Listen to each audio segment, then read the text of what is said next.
नमस्कार। ओम शांति। विशेष करके हमारे भारत देश में कहा जाता है लकीर के फकीर, या दूसरे शब्दों में भेड़ चाल भी कहा जाता है, या कहीं ना कहीं अंधविश्वास भी कहा जाता है, जो बहुत बुरी तरह से आज हमें आगे बढ़ने से रोक रहा है। कुछ बातें ऐसे हमारे दिमाग में, बुद्धि में बिठा दी जाती है, जिसका परिणाम कई बार किसी निर्दोष को भी झेलना पड़ता है।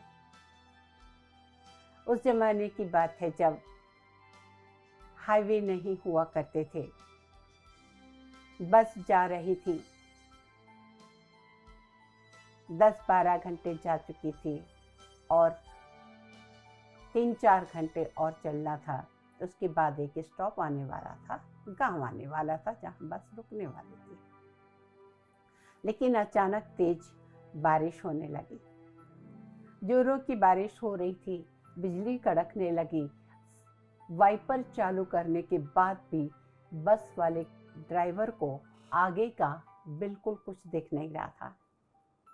उसने बस को रोक दिया और कहा कि मुझे नजर नहीं आ रहा, कोई एक्सीडेंट हो सकता है, और इतनी बिजली भी कड़क रही है। सभी लोग डरे हुए थे, बहुत एक दूसरे को देख रहे थे और बार बार बिजली बस के आगे पीछे कहीं ना कहीं आके गिरती थी।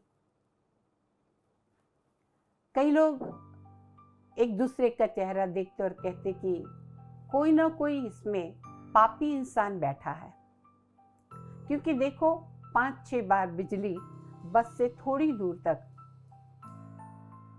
आके गिरे हैं, तो कोई एक पापी बैठा है जिसकी वजह से ये बिजली बार बार यहाँ आ रही है। सब एक दूसरे को देखने लगे। कुछ लोग पढ़े लिखे थे, अच्छे कपड़े पहने थे, कुछ लोग बड़े कॉन्फिडेंट थे, ऐसे देख रहे थे जैसे कि हम नहीं हैं वो। लेकिन उसी बस में एक बुढ़िया बैठी थी, बहुत गरीब सी, बड़ी डरी सहमी सी बैठी हुई थी। सबने उसकी तरफ देखा, जब उसकी तरफ देखा तो वो डर गई और हाथ जोड़ने लगी और सबने कहा कि लगता है यही पापिन है, इस पापिन के वजह से हम सबकी भी जान जाएगी, इसको यहाँ से उतारना पड़ेगा, क्योंकि भगवान ये इशारे हमें दे रहा है। और सब ने कहा बुढ़िया तू उतर जा, वरना तेरी वजह से ये पूरी बस जल के राख हो जाएगी, सब हम मर जाएंगे बिजली अगर गिरी तो।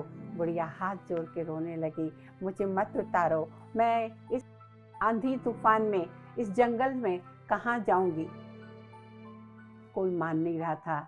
एक युवक बड़ा सज्जन था, उसने भी सबसे रिक्वेस्ट की कि प्लीज उस बूढ़ी माता को क्यों तंग कर रहे हो, आपके पास क्या सबूत है कि उसने ही पाप किया है।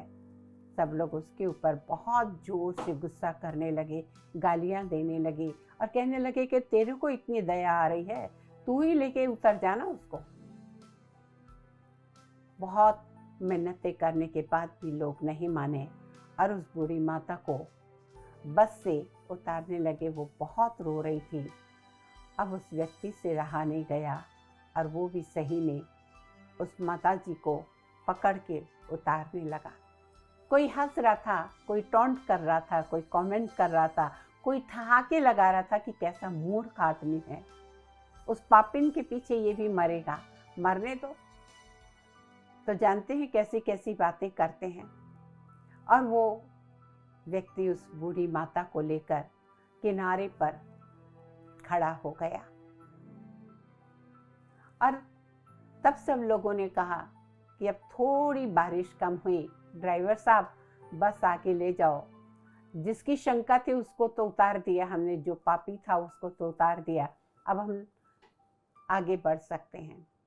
और बस कुछ कदम ही आगे गई थी, एक बहुत बड़ी बिजली आकर उस बस पे गिरी और बस के सारे लोग जल के राख हो गए। वो बूढ़ी माता और वो व्यक्ति देख रहे थे। कहने का तात्पर्य, कई बार जिसे हम कहते कि ये अपशगुन है, ये पापी है, क्या पता उसी की वजह से उतनी लोगों की जान बची थी। वो बूढ़ी माता थी पुण्यात्मा, उसकी वजह से, उसके पुण्य कर्म की वजह से सारे बचे हुए थे, लेकिन उसको भी उतार दिया और जो दया किया वो भी बच गया और वो बूढ़ी माता भी बच गई, बाकी सब के सब लोग जल के खाक हो गए। तो कभी भी हम अंधविश्वास में ना आए और लकीर के फकीर ना बने। किसी के माथे पर लिखा नहीं होता है कि ये अपशकुनी है। कई बार हम कई लोगों को कहते हैं, जब भी इसका मुंह देख के जाओ ना मेरा काम बिगड़ता, जब भी सुबह उठते बरोबर इस व्यक्ति का मुंह देखो ना मेरा सारा दिन बिगड़ जाता है। नहीं, ये गलत है। क्या पता सबसे पहले उठ के तुमने अपना ही मुंह देख लिया हो। आप खुद भी तो अपशकुनी हो सकते हो। लेकिन ये सब अंधविश्वास की बातें हैं। सारी जड़ है आपके विचारों की, आपके संकल्पों की। आप उठें तो ये संकल्प करके उठें कि आज का मेरा दिन बहुत अच्छा जाएगा, हर कार्य बहुत अच्छी तरह से हो जाएगा, मेरा धर्म ही शांति है, मैं सफलता मूर्त आत्मा हूँ, ईश्वर का हाथ मेरे सिर पर है, परमात्मा की किरणें मुझ पे आ रही हैं। उतने बरोबर सकारात्मक संकल्प करें। मैं स्वस्थ हूँ, मैं मस्त हूँ, मैं खुश हूँ, सारी दुनिया अच्छी है, मैं भी अच्छी हूँ। जब इस प्रकार के संकल्प आप करते हैं तो वो अच्छी चीज़ें ही लौट के आपके पास आती है। बाकी ये सब सोचना इसकी वजह से ये हुआ, ये ऐसा, ये कहीं ना कहीं हम गलती कर रहे हैं। आशा है कि अगर आप अपने जीवन में ऐसा कुछ कर रहे हैं, आज ही इस चीज़ को बंद करें और ये नया संस्कार डालें। रोज़ उठते बरोबर बिस्तर पर बैठ के महसूस करें परमात्मा की किरणें आ रही हैं और वो सारी शक्तियाँ आप में आ रही हैं।